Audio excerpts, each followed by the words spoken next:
Welcome to the flash reviews. तो दोस्तों, ये कहानी है एना नाम की एक लड़की की जो इलियट नाम के एक साइको किलर के चंगुल में फंस जाती है, जो उसे जिंदा होने पर भी डेड घोषित कर देता है। मुर्दाघर में डॉक्टर महिला की हाई हील्स उतारता है, फिर उसने उसकी काली पोशाक खोली और उसने ब्लैक स्टॉकिंग्स के साथ ड्रेस को कचरे के थैले में फेंक दिया। अब जैसे ही वो महिला के नाइट ग्राउंड को खोलने वाला था, महिला ने अचानक अपनी आंखें खोली और पूछा, मैं कहाँ हूँ? लेकिन डरने के बजाय उस आदमी ने शांति से उससे कहा, तुम शमशान घर में हो और तुम मर गई हो। ये सुनकर एना भयभीत हो जाती है। उसे विश्वास नहीं होता कि डॉक्टर सच कह रहा है।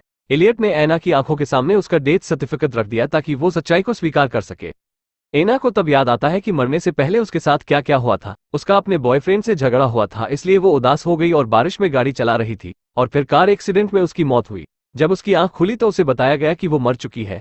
एलियट एक स्पंज बॉल लेकर शरीर पर काम करना जारी रखता है। वो अंतिम संस्कार में उसे सुंदर दिखाना चाहता है। एना को अभी भी इस पर विश्वास नहीं हो रहा था कि वो मर चुकी है, इसलिए वो एलियट से पूछती है कि वो उसे जाने क्यों नहीं दे रहा। एलियट उसकी बातों पर ध्यान नहीं देता। एलियट ने अपनी घड़ी को देखा, फिर उसने एक सिरिंज निकाली और शरीर की मांसपेशियों को अकड़ने से बचाने के लिए एना को मसल रिलैक्स इंजेक्शन लगा दिया, क्योंकि एना की मां अब उसे देखने आ रही थी। लेकिन उसकी मां थोड़ा जल्दी आ गई है। इंजेक्शन के असर से एना कुछ ही पलों में फिर से बेहोश हो जाती है। अब उसकी मां फ्यूनरल होम पहुंच गई है। शरीर को देखने वाले कपड़े को हटाने के बाद उदास बूढ़ी मां को कुछ भी असामान्य नहीं लगता है। लेकिन जब वो जाने लगी तो उसने एलियट से कहा कि वो चाहती है कि एलियट उसकी बेटी के बालों को वापस ब्राउन रंग में डाई कर दे। अब एना जब वापस उठी तब चारों तरफ अंधेरा हो चुका था। वो अपनी नाड़ी को चेक करती है, लेकिन उसे कुछ भी फील नहीं होता। दूसरी ओर जब एना के बॉयफ्रेंड को पता चलता है कि उसके झगड़े के कारण एना का कार एक्सीडेंट हो गया है, तो वो बहुत गिल्टी फील करता है और फ्यूनरल होम पहुंचता है। वहां वो एलियट से कहता है कि वो उसे एना के शरीर को देखने दे, क्योंकि वो एना के परिवार का कोई सदस्य नहीं था। इस आधार पर एलियट उसे अंदर नहीं जाने देता। उधर अंदर जब एना ने अपने बॉयफ्रेंड की आवाज सुनी तो वो दरवाजे के पास जाकर उसे आवाज लगाती है, लेकिन दुर्भाग्यवश पॉल उसे नहीं सुन पाता है और निराश होकर वापस अपने घर चला जाता है। एना बहुत गुस्से में है और वो एलियट से पूछती है कि तुमने मुझे मेरे बॉयफ्रेंड से क्यों नहीं मिलने दिया। लेकिन एलियट उसे बहुत शांति से जवाब देता है कि मानो या ना मानो, अब तुम मर चुकी हो और तुम्हें दुनिया की चीजों के बारे में सोचना बंद करना होगा।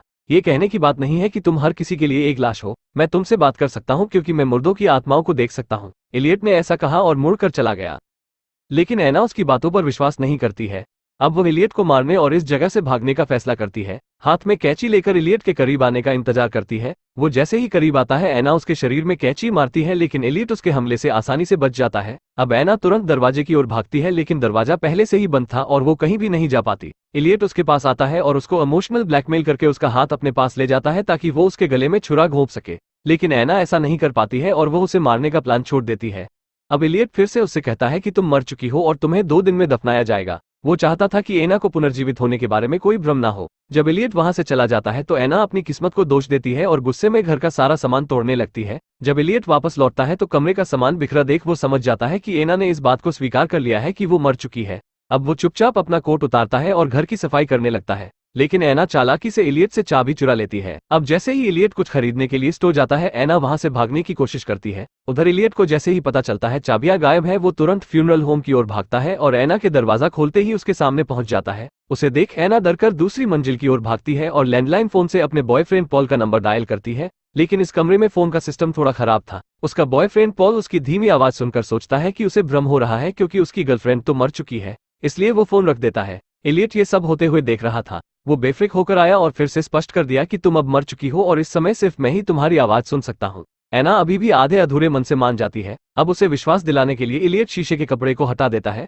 जब एना ने अपने शरीर को शीशे में देखा तो उसने महसूस किया कि सच में उसके शरीर की स्थिति एक लाश से अलग नहीं है और अब वो पूरी तरह मान चुकी थी कि वो सच में मर चुकी है। एलियट ने उससे कहा कि वो तो पहले ही उसे समझा रहा था कि वो अब मर चुकी है, लेकिन एना ने तब तक उस पर विश्वास नहीं किया जब तक कि उसने दर्पण नहीं देख लिया। लेकिन फिर उसकी एक हरकत ने उस आदमी की अभिव्यक्ति को तुरंत बदल दिया, क्योंकि जैसे ही एना ने गहरी सांस ली, उसकी गर्म सांस की भाप शीशे पर आ गई थी। इससे पहले कि वो कुछ देख पाती, एलियट ने अपने रुमाल से भाप को तुरंत मिटा दिया। लेकिन ये सब बाहर खड़े एक बच्चे ने देख लिया था।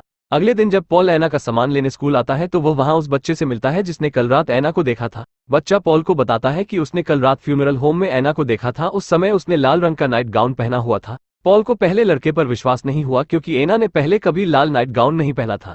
लेकिन जब वो घर जा रहा था तब वो सड़क के किनारे एक लाल ड्रेस को देखता है और तुरंत उसे याद आ जाता है कि एना के पास बिल्कुल उसी तरह लाल रंग की ड्रेस थी। क्या एना वास्तव में मरी नहीं थी? पॉल फ्यूनरल होम के लिए भागा। इस बार उसने एलियट को नजरअंदाज किया और अंदर घुस गया, लेकिन मुर्दाघर का दरवाजा बंद था। वो दरवाजे पर झुक गया और अंदर से एना से जवाब पाने की उम्मीद में दरवाजे को पीटता रहा। दूसरी ओर एना को यकीन हो गया था कि वो अब एक लाश है। अगर वो अपने बॉयफ्रेंड से मिलेगी तो ये उसके दर्द को और बढ़ाएगा, इसलिए उसने बस हार मान ली और उसे देखने के लिए दरवाजा नहीं खोला। जल्द ही ऐना का अंतिम संस्कार तय समय पर किया जाएगा। उसने आखिरी बार खुद को देखने के लिए आईने को उठाया, लेकिन तभी उसने शीशे पर अपने मुंह से निकली गर्म हवा की भाप देखी। क्या भाप का मतलब यह नहीं है कि वो अभी सांस ले सकती है? क्या ये उसके जिंदा होने का सबूत है?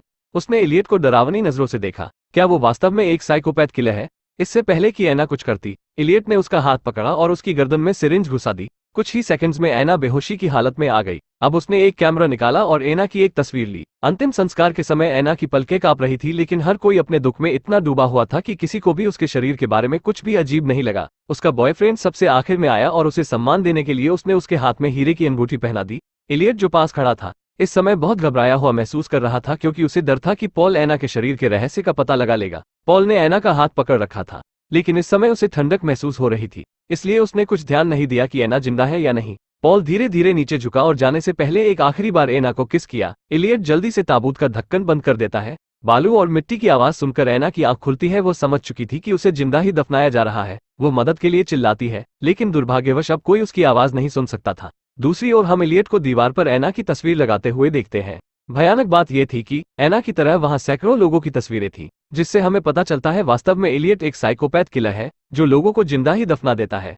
इलियट यही नहीं रुकता, वो देर रात पॉल को एक पार्टी में मिलता है और कहता है कि तुम ऐना को बचा सकते हो। पॉल बिना कुछ सोचे समझे कब्रिस्तान की ओर भागता है, लेकिन रास्ते में अजीब तरीके से उसका कार एक्सीडेंट हो जाता है। नींद खुलने पर उसे पता चलता है कि वो फ्यूनरल होम में है और इलियट उससे ऐना की तरह ही कहता है कि अब तुम मर चुके हो और मेरे अलावा तुम्हें और कोई नहीं देख सकता।